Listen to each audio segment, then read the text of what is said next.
Gather round, scouts, and let me tell you the tale of a voyage long ago, back in the year 1760. Imagine a bustling port in Boston where a sturdy ship was being loaded with all sorts of goods. This ship was bound for the coast of Africa, carrying items that were both practical and valuable. These weren't just any ordinary goods, but treasures of their time, carefully selected for a specific purpose. As the ship swayed gently at the dock, barrels and crates were being hoisted aboard. The crew moved quickly, stowing away each item with precision. The first thing they loaded was flour, not just any flour, but 14 half barrels of it. Flour was essential for making bread, a staple food for any long journey. Next came 2 barrels of pork and 2 barrels of beef. These meats were preserved to last the entire voyage, ensuring the crew wouldn't go hungry. Then there were 8 firkins of butter, a luxury used in cooking and baking. Following that, they loaded 3 barrels of ship's biscuit, also known as hardtack, a type of dry, hard bread that could withstand the long journey without spoiling.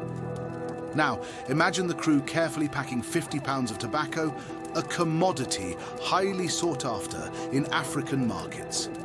They also packed a barrel of sugar, a sweetener that was both a treat and a valuable trade item. 5 gallons of rum were stowed away, not just for trading, but also to keep the crew's spirits high during the long days at sea. 2 bolts of canvas, a heavy-duty fabric crucial for repairing sails, were added to the hold. Then came 3 dozen knives, everyday tools that were incredibly useful and highly tradable. The crew also loaded a box of pipes for smoking tobacco and 2 pairs of shoes, practical items for any traveler. The next items were more barrels, one filled with molasses, a sweetener and rum ingredient, and another with rice, a staple food. A hogshead of vinegar, used for preserving food, was carefully rolled aboard.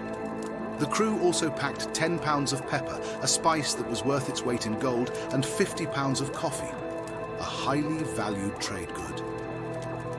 In addition to food and spices, there were 2 dozen hats, practical and stylish, and 4 dozen handkerchiefs, brightly coloured and popular in trade.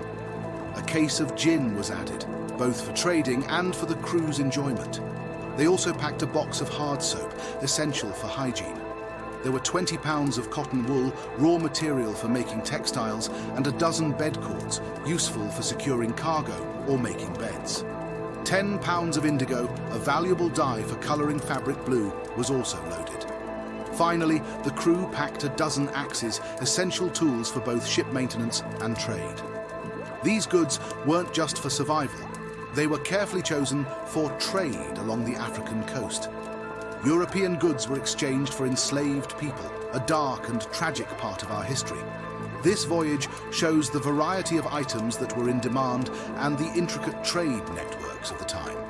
So, scouts, as you sit here by the fire, imagine that ship setting sail from Boston, filled to the brim with goods.